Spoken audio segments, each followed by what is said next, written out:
او چې کله حضور پاک دا شیب ابي طالب کې 3 کال تیر کړل کافرانو بایکاټ کړو دا خدیجه وسره سخت حاله دونو پانه به دا غریب نه جوړه شو بیا ولې دونو پانه به خپل قبل او درب دا به خپل دا بیمار او بیا د هجرت د نبوت په لسم کال ابو طالب وفات شو د پیغمبر ډېر لوی ډاډو او د ابو طالب نه یو سور ورځې پس حضرت خدیجه وفات شو یو سور ورځې پس د 55 کالو په عمر کې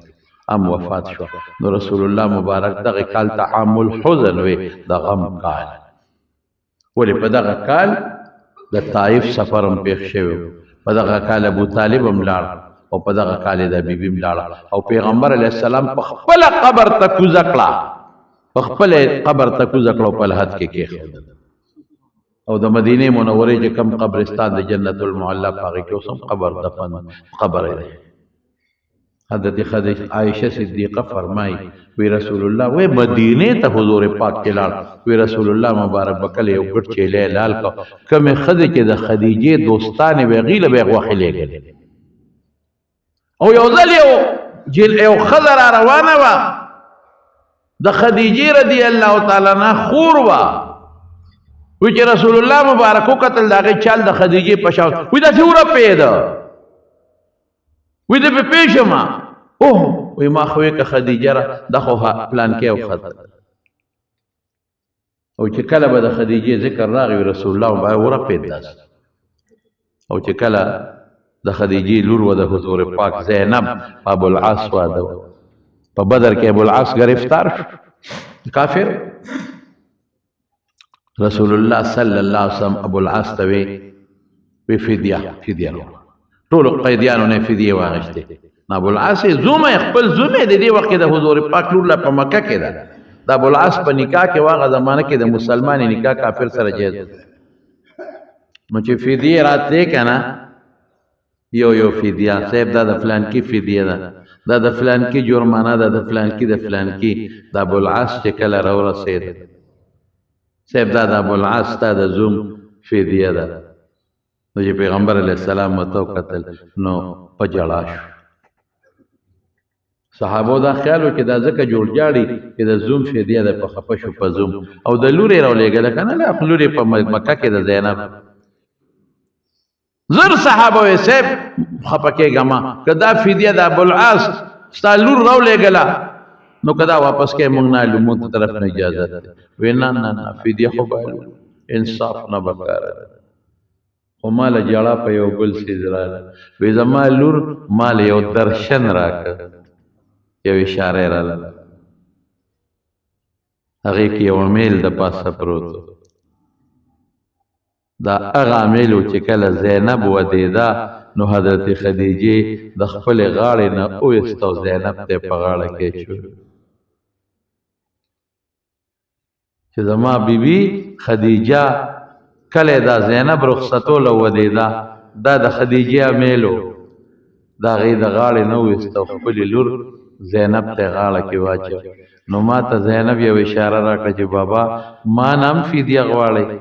چې کم امیل لاله خپل مور خدیجه را کړې و غامیل پکوان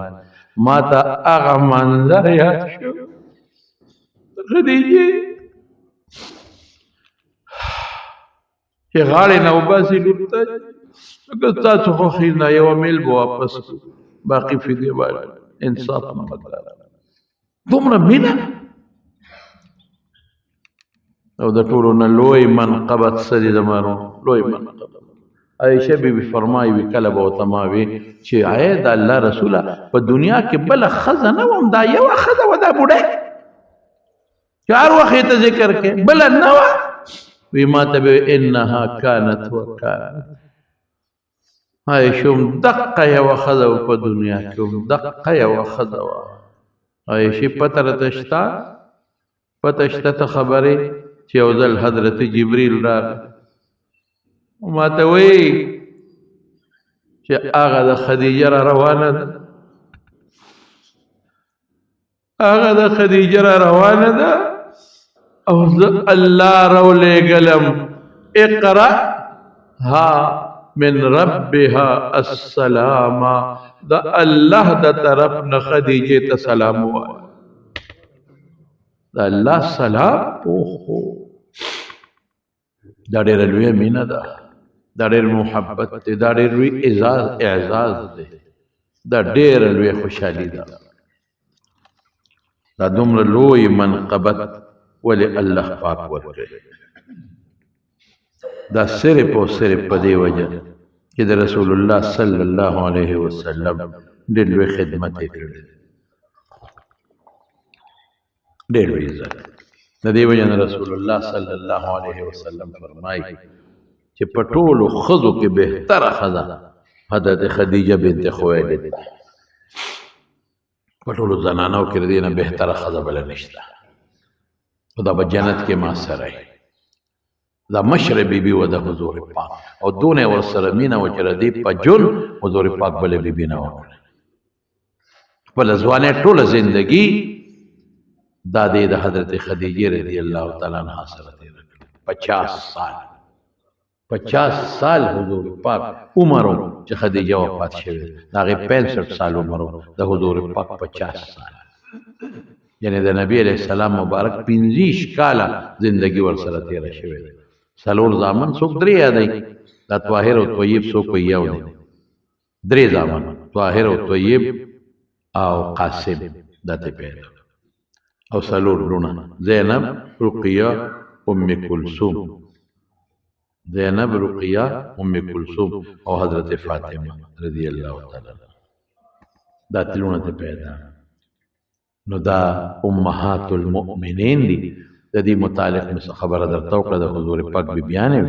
او د نور امهات المؤمنین واقعیت ان شاء الله مقراله بیا به درته وویل الله دې مونږ له زمونږ په بیانو کې زمونږ په ښځو کې الله تعالی د شریعت مطابق د خاوندانو د بچو د خدمت جذبه پیدا کړي او رب العالمین دې کله چې کوم الکانو ښځې نشته الله دې ول صالحه دیندار بیانې ورکړي کوم جنکو خاوندان نشته خدای دې ول صالحه خاوندان نصیب کړي د قاسم خیلو د کندي او صفدر استاد بالکل وفات شوی صفدر استاد زمونږ د جمعات مختدی جمعه منزله تر سوچ غریب راتلې شو دلته براتو تر سوچ راتلې شو الله دې مغفرت نصیب کړي